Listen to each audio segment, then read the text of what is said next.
Well, hello, everyone. I know some of you are still connecting to audio. Welcome. This is an educational forum presented by the Solano Local Food System Alliance. And I'm Stephanie Jordan. I'm one of the local food program managers over at Sustainable Solano. So I just want to welcome you to our presentation today on Equity in Food Systems 101. I would first like to just mention, for those of you that are joining us, if you could please put your name and affiliation and maybe where you're joining us from in the chat. That way it'll be easier for us to kind of circle back with some of our Alliance members. So please do that for us as you're joining. And I would next like to just do a land acknowledgement. We want to honor and acknowledge the many Indigenous communities who have stewarded this land that we call Solano County for many generations. The unceded territory of California is home to nearly 200 tribal nations, and we invite you to visit a native lands map that we will be putting in the chat as we go, so that you can learn more about where you live. Yeah, I believe Allison has just dropped that in. So I just want to kind of give a quick explanation as to the relationship between Sustainable Solano and the Local Food System Alliance. So we are a nonprofit. We work countywide. We work in green infrastructure projects and also local food. And we basically serve as kind of the administrative backbone to the Local Food System Alliance, which is a collaborative. And I'll be talking more about the Alliance as we get kind of further into our presentation. But just kind of give you a quick background on our relationship. And Sustainable Solano is also a member of the Alliance. And I do see many Alliance members also kind of joining in here. So that is great. These educational forums take place roughly quarterly. We have done several on many different topics, ranging from medically tailored meals to regenerative agriculture to the Farm Bill. So there's a lot of these on the Alliance's website. And again, we'll kind of dive into more about how the Alliance organizes these things a little bit later in the presentation. So we are going to have a slideshow first, and then we will have opportunity for some questions kind of toward the end of the presentation today. And I think with that, we will just kind of dive on in here. So Allison, if you wouldn't mind launching the slideshow. All right, here we are, Equity in Food Systems 101. So this idea of addressing, Food System 101, what is this thing, was actually brought up by one of our steering committee members. And so, but then meanwhile, we had a little equity piece show up at the Alliance. And so we kind of thought, how can we combine both of these things into a presentation? So Allison, if you want to go to the next slide, please. We're going to look at what is a food system. So we're going to start really general, and then we'll get more specific as we go along here. So it is a collaborative network. It is a complex network. Generally, a food system aims to, support the health and build the health of environment, economy, people, and society. Ideally, it is a sustainable system and network. And I really kind of liked this definition that USDA came up with. It's everything from farm to table. And so the food system is basically that everything that is between the farm and the table. And we'll look at that also shortly. So next slide.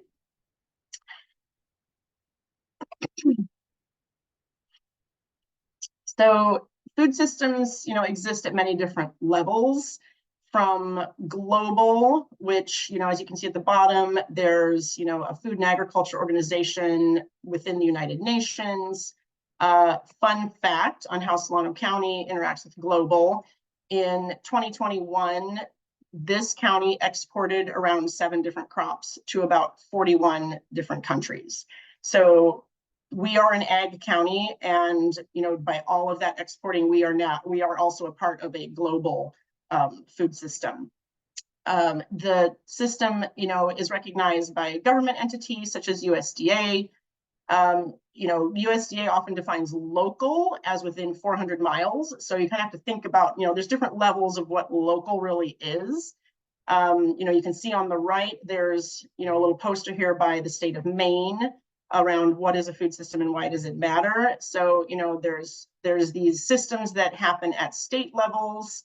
And then regionally, you know, at the county level is kind of where the Solano Local Food System Alliance is trying to work. However, we have recognized through some past feasibility studies that, you know, we only have so many farms in Solano County. And so in order to really have a vibrant food system, we likely need to go more regional. So in other words, we would want to partner and cooperate with our neighboring counties, farmers in Yolo, Sacramento, Sonoma, in order for everybody to get the food that they need.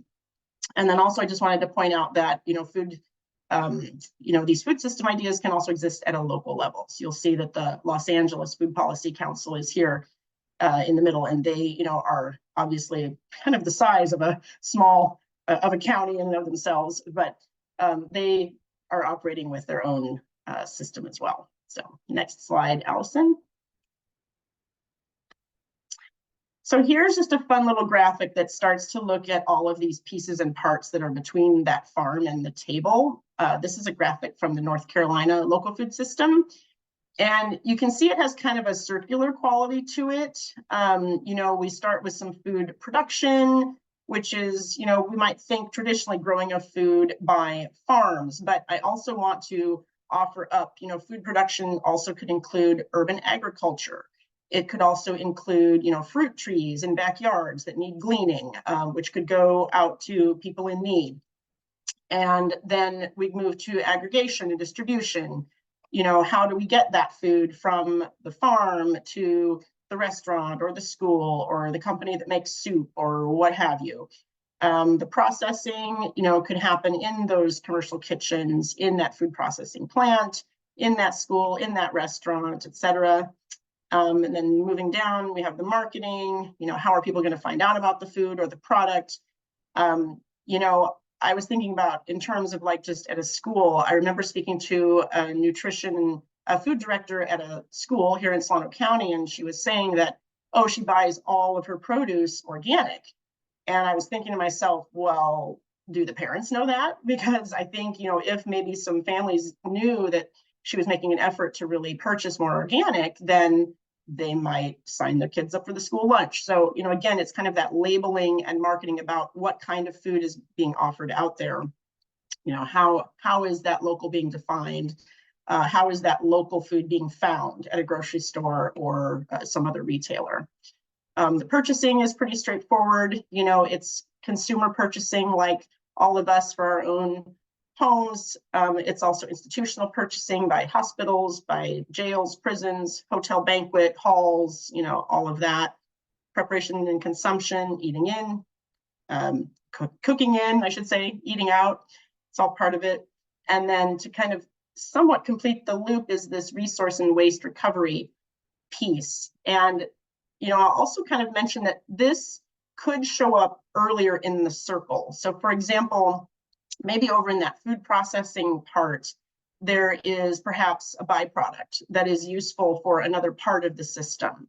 And that would then require another layer of distribution to get that product from, say, the processor over to, you know, maybe it's some kind of scrap, which is useful for a farmer. Then that needs to kind of go backwards or across the system so that those things are linked. A bill that has come up with regards to, you know, waste recovery is Senate Bill 1383 that I'll just mention really briefly. You know, this is designed to keep food out of the landfill because there's a lot of methane caused by that. It contributes to climate change. And so the goal is for the food to go first to humans, then to animals and or farms, and then to digesters and compost systems, and then as a last resort, landfill. And so to support that bill, there are now food rescue businesses, not businesses, I would say food rescue operations. And the whole food rescue operation is almost a mini system in and of itself. So it just is out there to support the larger one and prevent the waste. So next slide, please, Allison. So this is just another, again, kind of overview graphic that I found. It has some more details. I'm not really going to get into all of those little bullet points. But the thing that I did want to point out is just, note the influences that are kind of over on the left and the support systems that are on the right. And, the point of this is just that none of these food system parts operate in a vacuum. Some things can be controlled or even promoted, like policy. Other things cannot be controlled at all, like when pandemics, So there's just a lot of variables that are really pushing and pulling on the food system overall. And, the goals also get pushed and pulled within each area, like, for example, healthy water supply and a good water supply. And so, kind of tying the system over to food policy councils is the support. So, a major support of these food systems is a food policy council. So we're going to touch on those next. And Allison, if you could go to the next slide, it'd be great. So here is a quick definition on what a food policy council is. I just kind of had to throw this in here because I thought it was so interesting. It came from the American Planning Association. And so the Planning Association had created a report providing an overview of food policy councils, and it kind of charted like the functions that planners could have with food policy councils and highlighted ways that planning departments could support food policy councils and offer some lessons learned. And I just thought that it was kind of an interesting definition, an interesting angle, an interesting source, because we are going to be talking a bit more about interactions between food policy councils and planning departments once we kind of get into more of the equity specifics and SB 1000. So again, we've just got some fun little graphics there from different food policy councils around our region and in California. And so next I'm going to turn it over to Olivia Henry, who is a food systems advisor, regional food systems advisor through the UC Cooperative Extension. And you can stick with this slide or move on to the next, Olivia. I'll leave that up to you. Sure, maybe we'll do the next slide. Good evening, everyone. I think I know many of you, but my name is Olivia Henry. I serve as a regional food systems area advisor with UC Cooperative Extension. You might know Extension is the office that hosts 4-H, Master Gardener, and Master Food Preserver programs, but it also has county-based academics who do education and research around community-driven food and farming topics. And my position, which is cooperatively funded by the federal, state, and county governments, serves Solano, Yolo, Sacramento, Placer, and Nevada counties. It was developed partially out of the 2021 Sacramento Region Food System Action Plan from Valley Vision, which I think Stephanie mentioned earlier, emphasized the need for more regional collaboration around food system topic like processing, distribution, and marketing, which are my focus areas. So right now I'm working on projects related to nutrition assistance programs like CalFresh and seasonal farmers market nutrition program checks at farmers markets in 8 counties around Sacramento, training cottage food operators, working on research around food processing for emergency and charitable food organizations, and a little bit about agritourism permitting in Solano County. I think I was invited to speak, Stephanie, to just talk a little bit about food policy councils. I serve on the steering group for the Solano Food System Alliance, and I'm also lucky enough to serve on several food policy councils in the region, including in Sacramento and Nevada County. And I wanted to share a little bit about why these kinds of organizations, whether they're food systems, food policy, or food security coalitions, are really vital. My UC Cooperative Extension colleagues carried out a study of California food policy councils back in 2018, and their findings align with what I see as the value of these groups. They wrote, information and knowledge sharing is the key role of food policy councils, drawing from members and their social networks. Respondents to our survey point to information sharing as the most valuable Food Policy Council activity, facilitating collaboration and shifts participant thinking from sectoral-based approach toward a systems view of food policy work. So in food policy councils, you could, you're representing county agencies, business owners, chefs. It really does help to get together and say, what's going on from your corner of the food system and share information. So as you listen to the next section, hope you'll think about ways that you might want to contribute or participate in this vital information sharing and linking group that we have here in Solano County. Thank you, Olivia. All right, next slide, please. So I just wanted to briefly mention, this is kind of a new thing, in order for food policy councils to do work, we need funding. And so we found out about this new group. It's the From Now On Fund is really the umbrella funding organization, and they created a Better Food Policy Fund. And their approach was, specifically to fund food policy councils. They came at it from a very celebratory perspective. They believed that all food policy councils were worthy of funding. We all deserved it. They recognized this is a lot of work. It's a lot of hard work. It's complex. And, we could use the funds however we wanted to. It wasn't necessarily competitive. It was kind of more like a lottery system among qualified applicants. And it was for a two-year grant with unrestricted funding. So coincidentally, they actually, we knew that, let me back up. I had applied on behalf of the Solano Local Food System Alliance. Unfortunately, we did not get funded this time around. They did release the awardees today, coincidentally.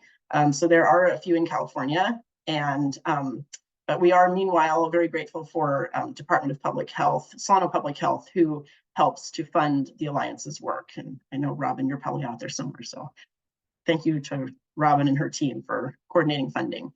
So then the reason I wanted to bring this slide in here is, excuse me, they are also looking for funds to channel into food policy councils. So if any of you on this call, know of people or entities that might want to contribute to this fund that will eventually channel money to food policy councils, such as Solano and all of the ones in our region, let them know. Their website is on there. They do grant making, and they also are working on an educational video, which is this kind of little sketch thing here on the left. It's basically a video about food policy councils and why they're important, and just to kind of help make those connections among different stakeholders on why there should be that kind of support. So that's what that's about. Okay, next slide, please, Allison. So I just wanted to give a little introduction to the Solano Local Food System Alliance with a little more information here. So we began in roughly 2017. It began as an advisory board to Sustainable Solano when we had a USDA Local Food Promotion Program, or LFPP, grant. And our advisory board was composed of some farmers. Solano Public Health was there, environmental health, a representative from Solano County Fair Association. I'm pretty sure a board member from Cultivate Community Food Co-op was there. Some UC Davis professors were also on this advisory committee. And we were all working on this idea of, it was a feasibility study around what we were calling community food centers. The idea was that every city in Solano County could have this great community food center that would have a kitchen and an educational area for films and lecture discussions. And it would also be a drop point for farmers to drop CSA boxes or other kinds of prepared local food. And so anyway, by the time we got done with this project, we realized the community food center idea was not feasible, but our advisory group had really learned a lot about local food and local food systems, and they really wanted to keep working together. So instead of a business plan for the food centers, we pivoted and made a strategic plan for the Alliance. And so the Solano Local Food System Alliance was born. And so our mission is over on the left there, to create an environmentally regenerative, economically viable, socially just, and equitable local food system in Solano County. And this funny little diagram, which we kind of joke and say it looks like a hamburger over on the right, has kind of been an initial, I don't know, throw up there what we think belongs in our Solano food system here. And so, you know, there's a lot of pieces and parts. We kind of have our farmers at the foundation, you know, down at the bottom. Ideally, they are strong and engaged down at the bottom. And then we have, you know, community awareness at the top, and you know, the Alliance is kind of holding the whole thing together. And then there's all these pillars in between, which are things like those institutional customers and policy and reaching children and youth with healthy food, and the whole direct to consumer piece, which is things like, you know, CSA boxes or farm stands or agritourism. And then there's also the equity pillar over on the right. So I don't know, we've talked about redoing this graphic a few times, and maybe we'll get some ideas from those earlier ones that I shared, but anyhow, I just kind of wanted to put that up there, and more information is on their web page. The Alliance does have a web page on Sustainable Solano's website, and Allison, whenever you get a chance, you could drop that in the chat maybe too, just so people have it. There's a lot more information on the Alliance, and that's also where you can find some of these past, you know, past educational forums and whatnot. So the Alliance has these forums quarterly. We also have collaborative action meetings on a quarterly basis. And then there is a steering committee composed of about 10 of us that meet monthly just to help move our goals forward. And, you know, just really quick, I'm not going to get into like the nitty gritty on our goals, but we kind of have like some internal goals, which are things like, you know, developing a logo and developing some talking points for external stakeholders, and then also some more external goals, which are collaborating with the Department of Ag. I think I saw Ed and Priscilla on the call here. You know, they have a grant to sustain agriculture in Solano County, and so I know the Alliance, we had offered a letter of support for that. We also hope to have, you know, increased participation with the California Food Policy Council, and, you know, some other more outward facing goals. So that is that. Let's see here. Okay. All right, yeah, let's go to the next slide, Allison. I'm going to kind of quickly get through the next couple.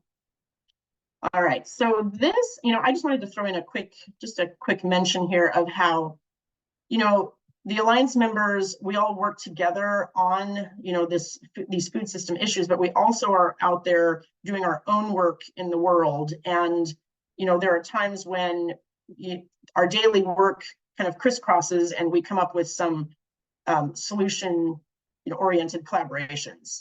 You know, these might be an example of this linking that Olivia was mentioning earlier about how it's this information exchange and this knowledge exchange. And so I just wanted to throw a quick example up here. One of our Alliance members is Marianne Buggs from Faith Food Fridays, and she was chosen as a fellow from Vital Village, which I believe is out of Boston Medical. And she received a grant to do some listening sessions in Vallejo around food systems and food justice. And by the time she was done with it, there were 3 areas of need. There needed to be some more knowledge among the unhoused communities on just how to store and prepare food. There needed to be more resources for cooking, and then there needed to be some stigma reduction, you know, around acquiring emergency food. And so she then was able to get a garden built where people could learn how to grow food. There was a collaboration with First Five so that children could then get access to the garden. And this was a community garden, by the way. And then actually Sustainable Solano provided some culinary training to people in a transitional housing location, which is the Solano Dream Center. And we trained people on how to get their Serve Safe certificate so that they could possibly go out and get jobs in the hospitality and restaurant industry. So anyway, just wanted to kind of, explain, it's like we all in the Alliance, we all kind of need to think like this about the system while we're kind of doing our individual work as well. So, all right, now I will introduce one of our guest speakers, Brenda Ruiz. She is an immigrant, a nutrition educator, a lifelong activist, and a community organizer. And she's also the past president of the, or current president, Brenda, correct me if I'm wrong, past, present, both? Immediate past. Okay, there you go. Immediate past president of the Sacramento Food Policy Council. She also sits on the state steering committee of both the California Food Policy Council and Slow Food California. She is also a mom. She has, I know, at least a son who likes to grow food in the yard. And she is let's see, she's done a lot of culinary instruction as well. Actually, it's funny, Brenda and I both have culinary backgrounds, but Brenda was a kitchen classroom coordinator and culinary instructor at Grant High School's GEO Academy and a certified food genius with the Food Literacy Center.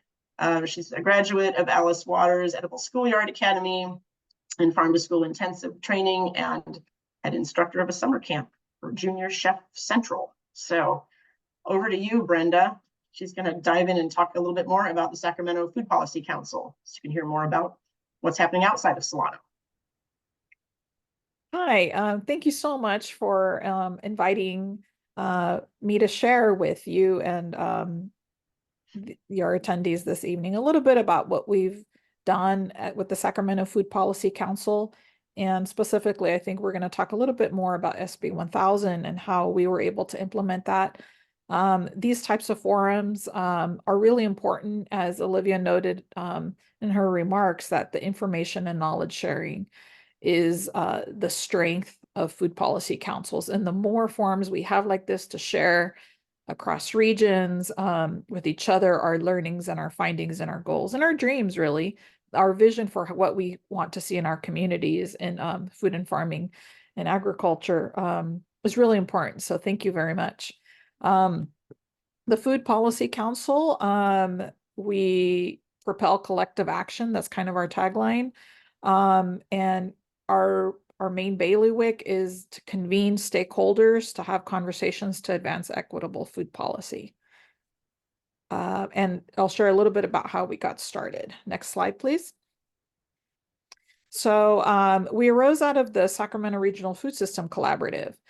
So this was a project stewarded also by Valley Vision. And around 2015, when this group was invited to collaborate with Roots of Change and the California Food Policy Council, there began to emerge the strong sense in the collaborative stakeholders to really do more on policy and have more role in advocacy and do that as a deeper dive. And so you would say, or you could say, that the Food Policy Council is a spinoff of the Regional Food System Collaborative. That was a multi-county effort to bring, stakeholders together, but Sacramento being the urban core of those that county group really wanted to do more on advocacy. So in 2016, we launched and we started rolling up our sleeves and really digging into the work. Next slide. So fast forward to 2024, we have two main priority work areas right now, which is the food system assessment and action plan. I actually should say more correctly that the assessment, it's its own project, and then the action plan is also its own project. So there's not the same project, but obviously the action plan continues on the assessment that was conducted. So that's a major part of our work right now. It's most of our portfolio. And the second, one of the other areas that we have also do work is with the International Garden of Many Colors. So being that advocacy is kind of, our niche in the food and farming system. We're not a producer You know, we're not a food distribution center. We're not a culinary school in and of itself.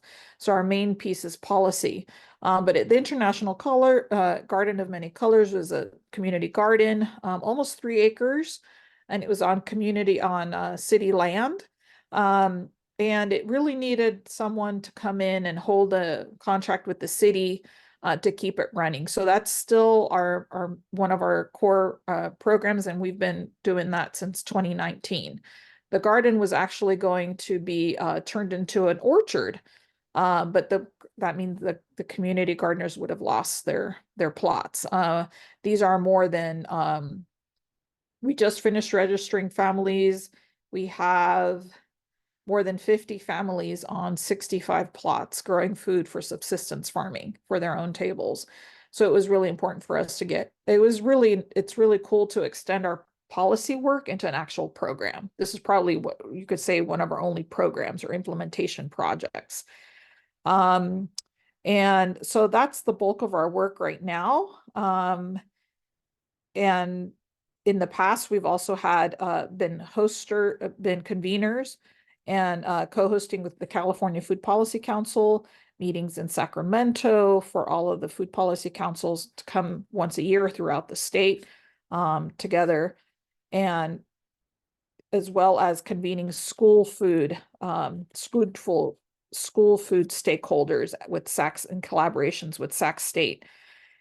This year, we did something really cool. In January, our steering committee came together to host a candidates forum. So the local mayor's races, the local city council races were invited to participate in a session just before the primary and to learn about the desires and needs of community members. And the really neat thing about doing a candidate forum, I'd invite you guys to maybe explore that, is that in working with the teams, the candidate teams, we got to share a little bit of our findings with them. So it was really education. It was really education for the community, but also for the policymakers. So, but that, that happens during election years only. So those are the two main areas that we're working on right now. And then we're going to talk about a little bit more about SB 1000. So I think I'm handing it over next back to Stephanie. Yes, hold on. Am I muted? No. Give me just a second here. I just lost my, there it is. Okay. Yeah, you can go to the next slide, Allison. Sorry, can you guys hear me? Someone give me the thumbs up. Okay. So yeah, we wanted to kind of look at the equity piece, within the food system. Historically, there have been disproportionate impacts caused by discriminatory land use practices. So, for example, perhaps a low-income housing development is built near some factory that pollutes a bunch of air, or there are policies that don't support access to healthy food. Maybe there's lack of transportation or lack of bus routes that go from certain neighborhoods to stores with healthy food options, or there's, I'm thinking about zoning too. Maybe there's a lack of zoning for urban agriculture that would benefit neighborhoods that have access to healthy food, to Brenda's point about the community garden. So ideally, the equity should run throughout the entire food system. I kind of was thinking about this analogy the other day, and to me, it's kind of like a big puzzle, like a big jigsaw puzzle. And if all the pieces of that puzzle were the elements of the food system, the equity would be kind of like some big glue that you rub across the entire puzzle to keep all those pieces together. I was just kind of thinking, like, when I was little, my dad would get this puzzle over holiday breaks. We'd try to put the puzzle together, and then he would hold the whole puzzle up. He'd like scoop it up and show us you can lift up this whole puzzle. Well, it doesn't work unless you've got some glue holding those pieces together. So I don't know, to me, that's kind of where this equity piece comes in. Next slide, please, Allison. So, there's been a recognition that there were these, injustices through land use and planning. And so in 2016, Senate Bill 1000 entered on the scene. And so the gist of it is to, promote environmental justice through local land use planning. So remember that little definition by the Planning Association back there earlier? It's all starting to connect here. So SB 1000 essentially was requiring local governments and jurisdictions to do three things. The first was to identify disadvantaged communities. The second was to engage with the communities during the planning process. And then third, develop environmental justice policies that address some of these unique needs that are experienced, by these communities. So then they're tasked with coming up with policies in 8 kind of broader topic areas. And I believe that Brenda has a kind of a prettier picture of all these, these 8. But the good thing is food access is one of those 8 policies that are supposed to be addressed. And so that's essentially kind of, high level picture of what SB 1000 is. It's for, local land use planning groups to, bring in environmental justice. Just a note about how we found out about this. So you'll see on the right there, this Gilroy's Food Justice Vision.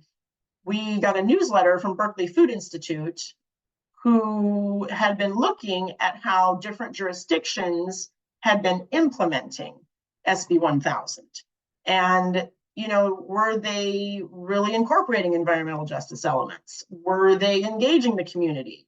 Who knows? So that's what BFI went to go look at. And then they collected all this data and put it into a fun spreadsheet. And then they went out on the road and they did a little road show.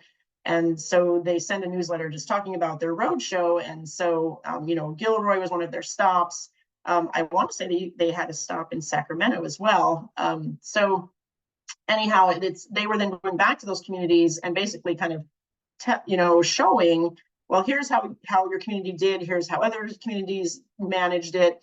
Here's what could be improved upon, and et cetera, et cetera. So that's how we found out about it. And there's just one little catch to all of this, which I believe Brenda had mentioned to me when we were speaking earlier, which is SB 1000 was an unfunded mandate. So here's the marching orders, but of course there's very little to no funds, I think, to implement. So I'm going to throw it back to you now, Brenda, and you can dive in a little bit more about how the Sacramento Food Policy Council has interacted with SB 1000.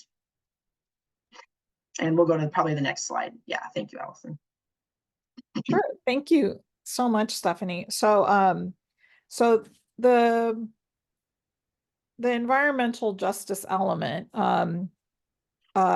was burgeoning on Sacramento County's planning docket because they were updating several elements. So SB 1000 says if you're updating certain number of elements or more, you are required by this unfunded mandate to include environmental justice in your planning document. So they were updating several elements. So then that, that triggered that SB 1000, then there had to be explored by the county and implemented with their plan.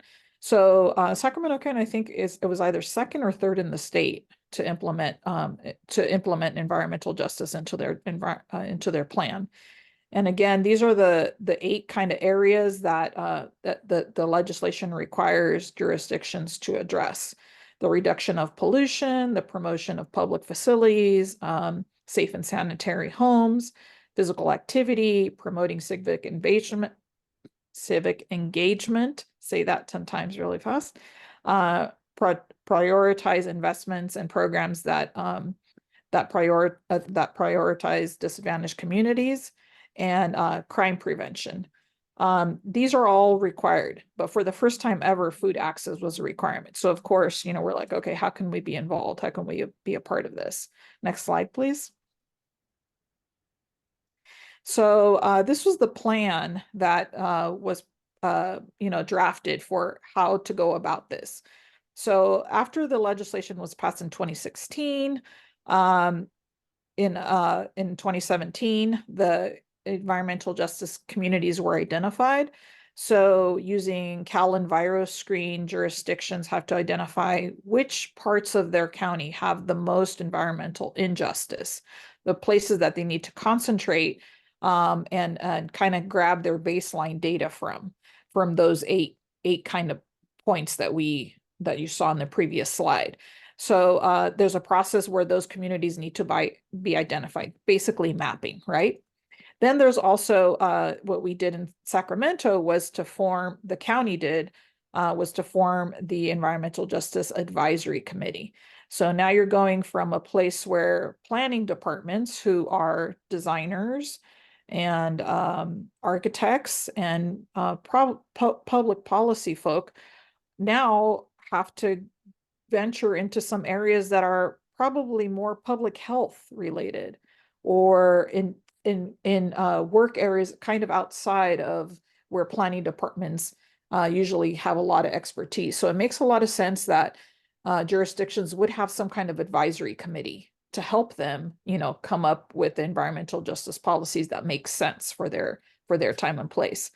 So that was formed, and the Sacramento Food Policy Council was invited onto that advisory committee. Then the second phase began, where the planners were hosting meetings. This Environmental Justice Advisory Committee then was formed and brought in from their own areas of expertise content into the report. Then there was also various workshops held with the Board of Supervisors, this continuing circle of keeping policymakers informed about this new program. Then there was a presentation, and then it was drafted for review and adoption by the Board of Supervisors. So then in December of 2029, it was finally passed, and the next steps began to roll up our sleeves. Next slide. Okay, so the previous slide showed what the county's approach was and how Sacramento Food Policy plugged into that scaffold that was designed. We in turn took this process and made our own scaffold, our own plan for how we were going to engage our communities and bring something to the table and hold ourselves and the policymakers accountable to the thing. So we formed our own campaign, Environmental Justice Campaign Team. And we invited grassroots, grass tops, stakeholders to come around and research those pieces on our own so that we could bring something to the advisory committee and say, hey, this is what really folks are saying about food access. Great, you have this fancy map. We know where the poverty is. These are the ways stakeholders believe that they need support to improve their communities.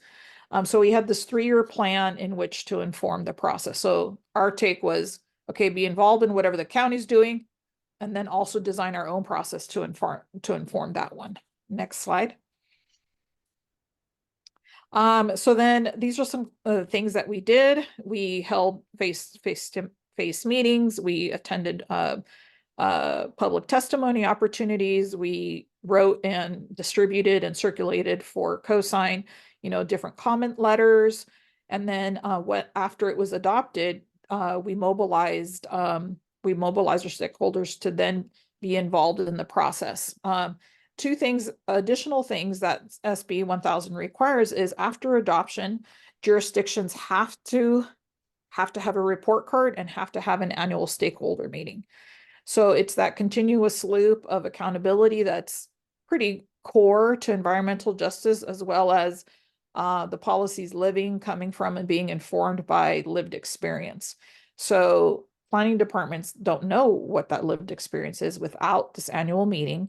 And then they have to report their annual progress to the Board of Supervisors. So that's also a really important part of SB 1000, so that it's not just a white paper or a policy paper sitting on a shelf, but it's active and activated and living by having this annual meeting required that the county must or the jurisdiction must perform, and then having reporting back to the to the power making body, or in most cases, your board of supervisors. Next slide. So these are just a summary of some of the health policies adopted in there. There was two objectives with about 6 or 7 implementation measures. So these are just a few of them that were included. You can keep clicking through, please. So the main one was to conduct a food system assessment that would then lead to a countywide action plan. The second, and then I think it's about third on the list, is to form a task force to investigate how to develop a funding mechanism for implementing any of the changes that folks want to see. Next slide. You can click through. Some of the other implementation measures in our food access environmental justice policy for Sacramento County requires a certain percentage of shelf space to have food at convenience stores. So this is your corner bodegas where there might be tobacco, alcohol, and other snack foods, that a certain percentage of shelf space has to be fresh food or healthy food. You're thinking canned soups, whole wheat bread, other types of things in bodegas that weren't previously there. This concept also mirrors and feathers really well into initiatives from the state of California to have refrigeration grants. So some of you might see where some of these bodegas now have the basket of bananas or the basket of oranges next to where you slide your ATM card when you get your gas, or new refrigeration where you can stock fresh milk, ready-made sandwiches, cheeses, and eggs. Of course, these are expensive hard costs for bodegas to have. And so there are refrigeration grants available through the state of California. So this one here, this first, this implementation measure really feathers well with, ongoing state programming. Some of the other things included are, promoting the existing programs that the county already has, such as CalFresh, and working with developers to promote grocery store development in EJ communities. Next slide. Some additional implementation measures in our Sacramento policy was to support employment development opportunities, and to make sure that in urban communities, healthy foods were available within a quarter mile. So again, it's like we passed the policy and there's these objectives and implementation measures, but these are some of the ways that those implementation measures really answer to what our communities told us that they wanted to see, and that we were able to form the advisory committee and say, hey, these are kinds of, big line items that must be included, and thankfully they are. Next slide. So then what the Sacramento Food Policy Council did was the first implementation measure was to conduct a food system assessment that would then lead to a food action plan. We pulled together a USDA regional food systems partnerships grant, and we were awarded one of 15 planning grants in the inaugural year of this new USDA program back in 2020. So we won one of 15. And so then we aimed to investigate these 6 kind of research areas with lots and lots of partners. And if you can just click through to show all of our partners that we had. So we had support and stakeholders and buy-in from, previous slide, please, from ag supporting organizations such as CAF, school food supporting organizations such as Lunch Assist, the County of Sacramento, obviously, of course, and Restaurant Opportunity Center, United, to help with food service workers. And so we had many organizations to help kind of, how do we do these 6 things that we said that we were going to do? Next slide. These are some additional partners that were included in helping us do this. UC Davis SARAP program, the Promise Zone, having a Promise Zone. I don't know if you have one in Solano. That got us a different qualification in the grant. Then we also had some a restaurant partner, the SNAP Ed partners within the county was written into their scope. The SNAP Ed, when that went out to RFP, it included that anyone that winning a SNAP Ed award had to participate in assessment and action planning. So that was great to have that access to all of those wonderful community partners that were also already granted through this other mechanism in the county. Next slide. So how do you wrangle all these cats to have a common kind of food system assessment? We organized ourselves around 4 vision areas. This was a process that was facilitated by UC Syrup. And so these four areas really kind of drove our work, and were designed to outlive the moment or outlive what might be happening that day. So at the end of the day, you could say that we are supporting restorative justice across the food system by investments in BIPOC farmers, by committing to career development in environmental justice communities. And so you could plug and play different programs, different measures, different policies, because we had this very 40,000-foot level view of visioning to approach the project. Next slide. And so then to do the work, we held town halls, we had roundtables, there were stakeholder convenings, interviews, as well as researching the primary and secondary data sets available to us through USDA, the County of Sacramento, the State of California, and as well as our primary contact with stakeholders themselves. So this process that took 2 years, that started in 2020 upon award of the grant, resulted in 6 different goals being created that are part of the assessment. So this was from all the community input from the farmers, food service workers, school food systems, farmers, ranchers, neighbors, educators, using that four vision framework, we're able to come up with these 6 goals. And the next step is obviously to use the assessment to go to the action plan. And we have a process this spring through May and June to have a couple of public events that you all are welcome to. One of the 2 will be virtual and by Zoom. And we'd love for you and your audience to come hear more about the assessment itself in a more organic forum from stakeholders themselves. Next slide. This also leads to more investment needs and more collaboration needs. So great, we did this assessment. So what does that mean? Okay, so you're going to do this action plan next. It's a bunch of research and it's a bunch of reports. But we really want to use the assessment and the action plan to give direction to policymakers and the county itself about the different action steps that we need.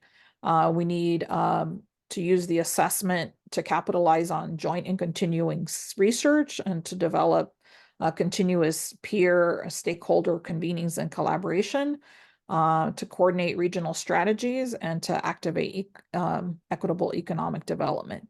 So, it's that challenging rub of producing amazing engagement where the community expresses their vision and their goals that they want to see. But then the jurisdictions need to receive that and actually act on it by investment across not just the planning department or not just in public health, but in economic development and in other areas across the county. Next slide. So you can just click through this so you guys can see kind of how we're here. I can't believe it's 2024 already. And we're talking about these things sometimes like they were just yesterday. I think there's a little bit more, a couple more click-throughs. So really it was a process that began in 2020 and we're just ending now in 2024. So the County Food Action Plan will be this assessment that will be presented the community in June is then being flipped pretty quickly within a few months, within half a year, to come up with a action plan by December of 2024. But yeah, it was a long process. You can see that. And if you go all the way back to 2017, we really have been doing this for 7 years. Yeah. And next slide, and I think that's it for my remarks. Yes, thank you, Brenda. That was a lot of information, and you've clearly been working, yes, very hard for very long. It takes a village to manage all of that. Okay, yeah, we are basically kind of at the end. And I just want to we have about 30 minutes left. So I just want to open it up for questions. You're welcome to drop them into the chat or just raise hand and we'll unmute or give you permission to unmute, however we have that set up. I think Allison kind of knows how we have this set up. So yeah, specifically if there's any Alliance members that want to ask questions, this is the time.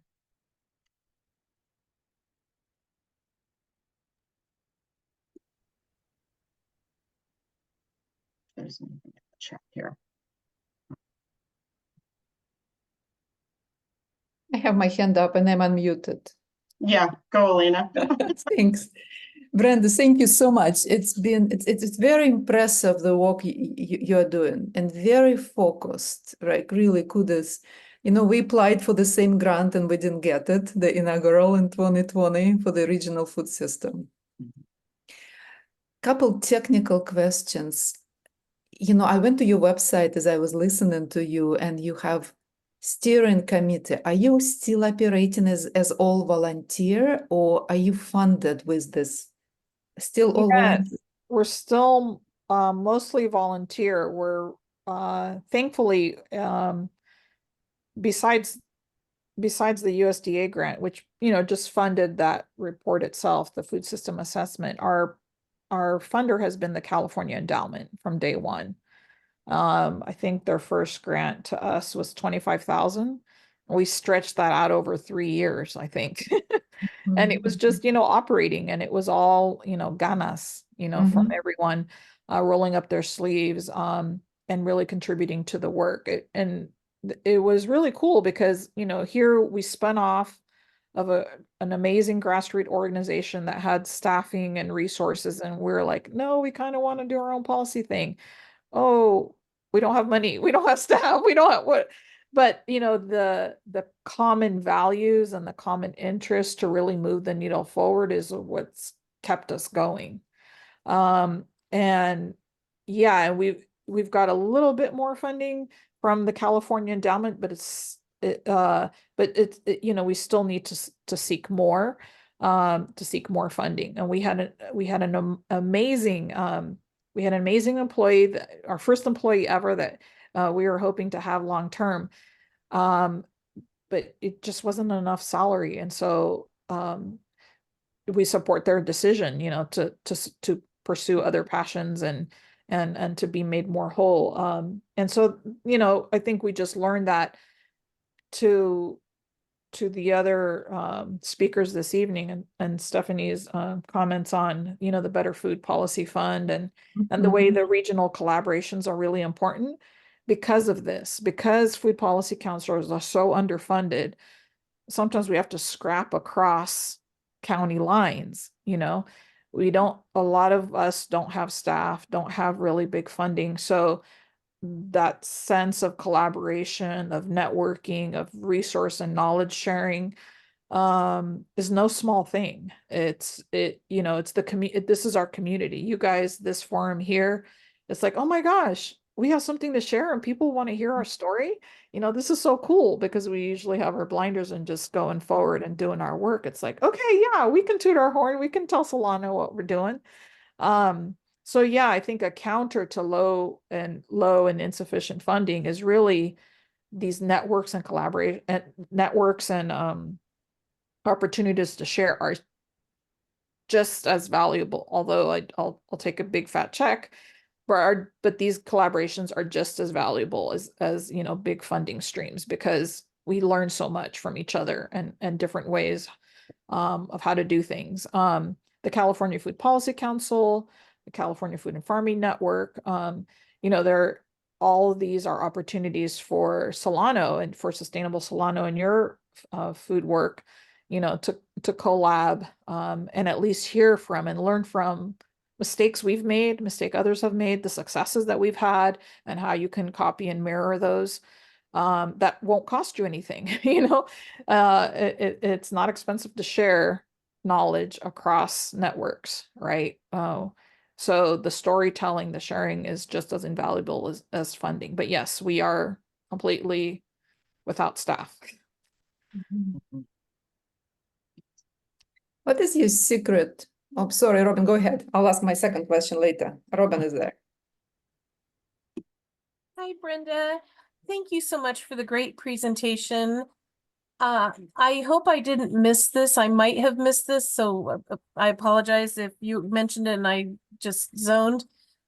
But when you first were talking about all of the different components, like I think the 8 or so different components of SB 1000 and how food access is one of them, it's so impressive what you've all done in food access. I'm wondering, were there like committees and like things on the other 7 elements, or Not as how did not that as much, not as much. So not as much. Some of the other ones, just as important as the food to us, this was the first time that food was part of planning in this real way. And I think that when you don't have something and there's a new shiny object, everyone's like, oh my God, this is opportunity, right? Food in policy, the thing that we've been trying to get all the time now is a possibility. Some of those other ones can be addressed within planning, but really what's the key to the EJ element, all of it, is the community engagement piece. And that all departments need to learn how to do better and how to do well. And I think that's the hardest one to do. We already came with our tool chest of resources, right? It's SB 1000 is like our love language, you know, like we know how to do this stuff. We know how to do community engagement. We know how to connect with our communities. We've been doing it this whole time. So it's almost like, oh my gosh, California wrote a policy just for us. But yes, the other not just as important, probably the most important one is the community engagement one. Because if a jurisdiction does that really well, it can do the other pieces, right? This is a food council, so we talked about food, but if a jurisdiction can do community engagement really well, it can engage in the healthy homes. It can engage in the crime prevention. It can engage in the mitigating pollution, you know, in neighborhoods. But if that isn't done well, it's just whack-a-mole, right? You want to address the thing that the community is needing the most urgently. If there's an opportunity to address in the moment. We're hearing a lot with land use policy and the pressure of affordable housing being placed on planning departments. And now we have this ADU law, which our family actually just built one. I think really that's going to be the new open space or the new opportunity that I think we're just going to see blow up is ADUs being built. But you know, there's so much pressure on planning departments to okay divisions, to okay housing, to, you know, give all kinds of incentives for more housing to happen. But how are those things being planned? If we're having affordable housing, is public transportation a part of that? What are the intersections, you know, or someone's still going to have to get in a car to go and get food, right? Is there a program to support new farmers markets so that if you have a 10,000 home subdivision or even smaller subdivisions where is the nearest, big box grocery store going to be? Is there a plan to fund farmers markets to be located nearby, or is the organization that has farmers markets underfunded and can barely survive, and can only run, the summer months of the year because they don't have enough staffing or connections to farmers to run year round? So this is great that, these other pieces and food access do live in planning, because there's so much pressure to develop more housing, but we don't just need smart green and infill, but we need housing to address all these other pieces too, and for Sacramento, with every new planning project, it means that we're paving over class 1 soils that were developed over millennia, that we're just paving over with housing. So, I think one of the new areas where we're looking to is creating agricultural buffer zones, kind of safety zones. It's kind of, we're never going to develop, maybe in these strips here, because we shouldn't. So yeah, there are other areas, like you said, there's 8. Food is just one, but really the most important one, in my view, as a community activist, is the community engagement one. If a jurisdiction can do that really well by partnering with its community partners, you can start to tackle the other ones. I really appreciate your perspective, Brenda. I will say I've been involved in some of this work in several of our jurisdictions, and sometimes the lens initially started through some of the other 7. And then I would try to add and comment and participate as a partner to add elements of preserving agriculture, preserving and enhancing farmers markets, so they're not, all boutique-y, so to speak, but, actually have produce and lots of things for people to be able to get fresh fruits and vegetables, and work around the local food system alliance. But sometimes that wasn't the entree point. The entree point might have been, through one of the other 7, and was still able to give, comments around food and preserving, better food access.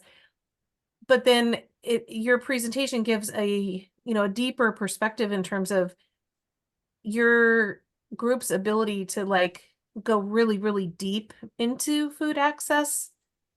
And that's why my wheels were turning about how to go deep into all of those 7 or 8 areas. So it's definitely, you've got my wheels spinning here.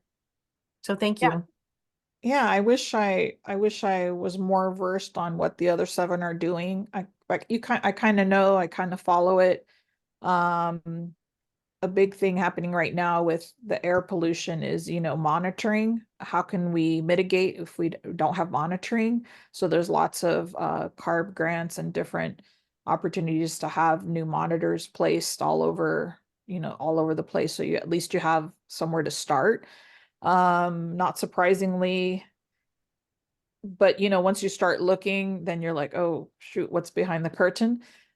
We have so much robust monitoring, thanks again to our partners in Sacramento, that we are identified by the American Heart Association as the 7th worst environment in California. We have the worst air. We're number 7 in 2 of the categories and number 9 in another one for big pollutants or micropollutants and the worst air.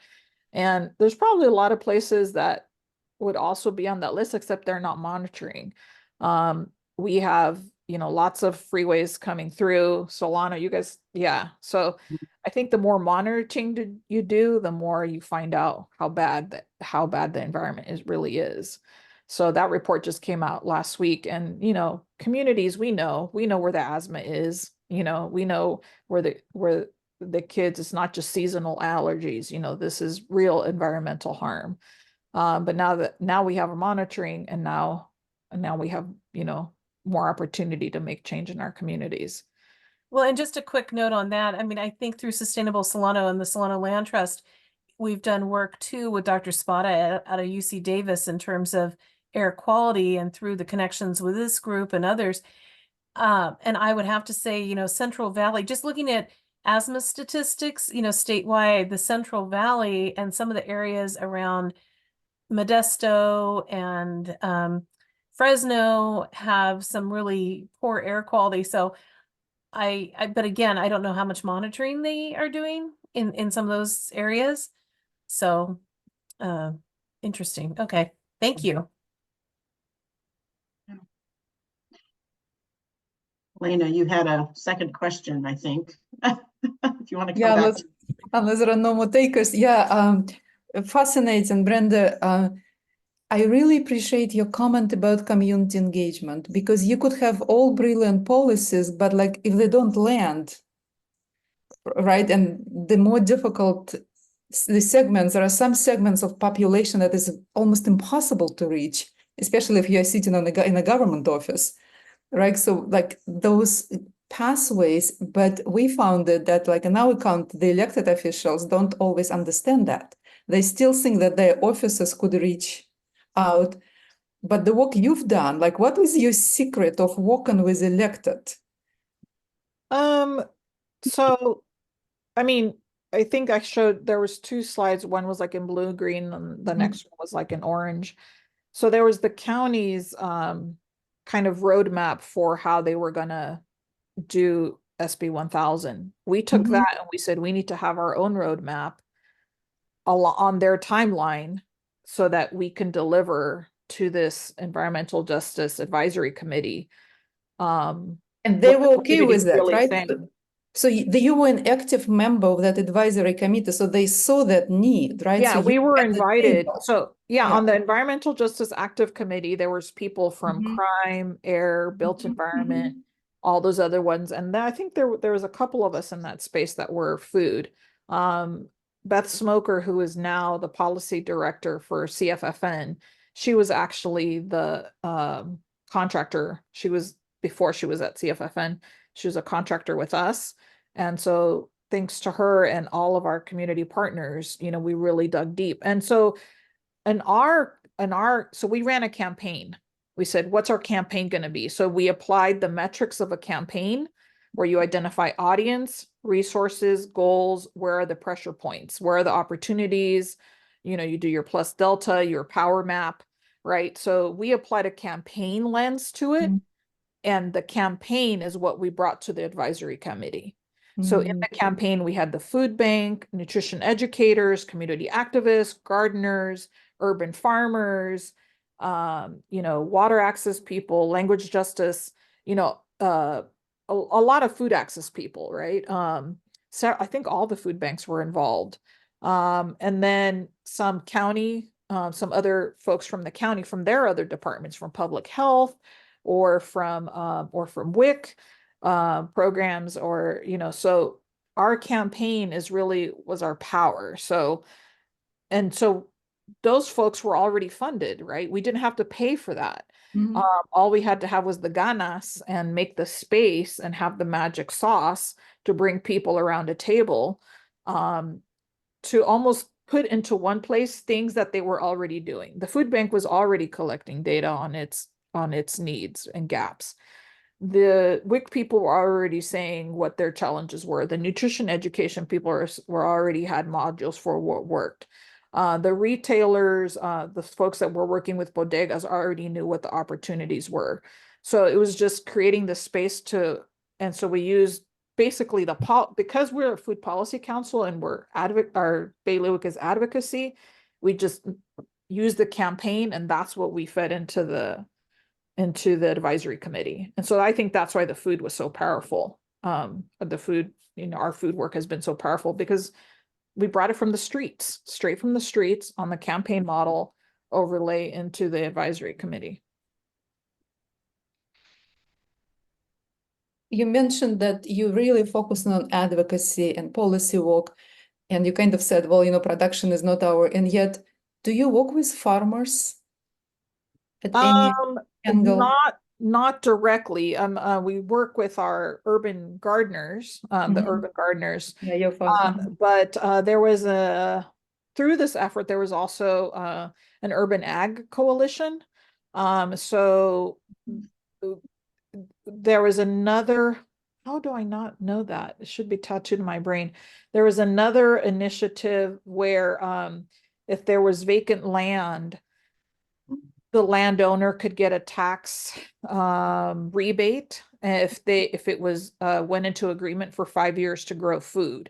So you're thinking in your hardcore neighborhoods or in you might have, you know, corner lots or lots in between that are not developed.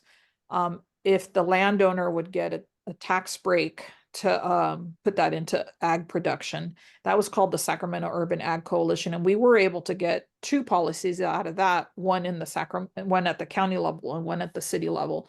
But we don't provide services like Community Alliance for Family Farmers or UCCE might. So yeah, our services, the services we provide are to the community, you know. Yeah, I'm seeing it's really about that convening and bridging between the needs of the community and then moving it over to the policy area so that it goes then backwards. It's like, it is that circle, you're completing that circle and getting the other, you know, pieces and parts aligned so that the policy will actually work, right? Yeah. Okay. Ed, hi. Can you unmute? Are you? Oh, yeah. Yeah. Hi. Thanks, Brenda. That was inspiring. We're on the cusp, the county, Solano County, of doing some ag economic development planning, ideally at all scales of agriculture. So we'll look forward to seeing your action plan come forward. I just want to confirm that I heard you right. Your slide said winter 2024, but you're going to share some of the preliminary results sooner than later? So the assessment, the food system assessment is essentially completed, but we're going to do a road show similar to what Berkeley Food Institute did. Was they made their findings, they made their study, then they took the show on the road, which is how Solano heard about SB 1000. Same thing for us. We've completed the food system assessment. We're in the process now of putting some bells and whistles on it, making one pagers, because it's hundreds of pages long. And then with the appendices, it's even longer. So that's it's not really we just want to make it accessible for people. So we're in the process of producing one pagers for each of those 6 goals. So instead of a chapter, it's, you know, 1 or 2 pager. So almost brochure type things, and then having 2 sets of presentations, one live forum where the community will be invited, almost like a charrette, to learn about the assessment, the findings. We'll hopefully have some input from that. And if we need to do some, you know, dialing up and down of the knobs, we will. And then we'll also have a virtual version of that. That assessment is basically the template or starting point or the baseline findings for the action plan. Okay, so now that we know what the heck's going on and what the community wants to see and what their goals are, how do we turn this into an action plan? How do we take what the community wants to see and, you know, breathe life into it? How do we light a match, you know, to make those goals not just a piece of paper and a slideshow, but into you know, put it into action. Whether it's, I think the next big step is this exploration of the Healthy Food Fund. So that's going to take some deep rolling up of the sleeves by the different county departments. You guys know at this point of the year, you guys have already gone to your departments and said, you know, give me a budget that gives you less, you know, 2 less FTE or whatever. What's the unused change, you know, in your couch cushions that you have in your department? And so the next, I think, phase is for the departments from leadership, from the county executive or from the boards of supervisors or leadership to at the department level, is to develop how they can contribute to a healthy food fund. And what does that look like? And under what process? Is there going to be a measure or a bond? How do we contribute more general fund dollars? Instead of all these restricted one-time grant things, you know. So I think that's the next big step, or else the action plan itself also will just be an action plan on the shelf, right? So yeah, the next big step I think is the exploration of sustainable funding for that. And that's a hard one. But in our work, everyone likes food. We all love our farmers, you know, and we all love to educate our families around cooking and nutrition. So it's a hard one, but it's an easy one to get behind and fund, you know. Oh, good, thank you. Oh, and then I'll just add, Ed. So to bring the action plan to completion, what Sacramento County did was we just kind of opened this conversation November, December, is CHIP. So the Community Health Improvement Plan. Every health department across the whole entire country has to have a CHIP. If you receive federal funding, you have to have a health improvement plan, just like hospitals have to have, they want to keep their nonprofit status, have to have community assessment, a community needs assessment, a CNA. Health plans have to have that and say, okay, this is the community. So that's why you see hospitals and health plans sponsor all these events, 5K runs and all kinds of these other things. So CHIP, every county has to have a CHIP, I think it's every 3 or 5 years or whatever. But what the county did, they say we need to activate somehow taking the assessment and making an action plan. How do we do that? So they incorporated it into their CHIP. So now this required staffed funded process of CHIP now holds the mandate to complete the food action plan. Hmm.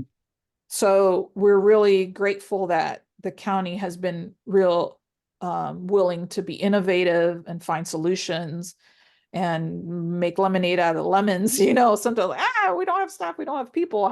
What's the process for now taking the action plan? Do we count on Sacramento Food Policy Council to always be chasing down grants to get us to the next phase? Well, they had the CHIP to do that.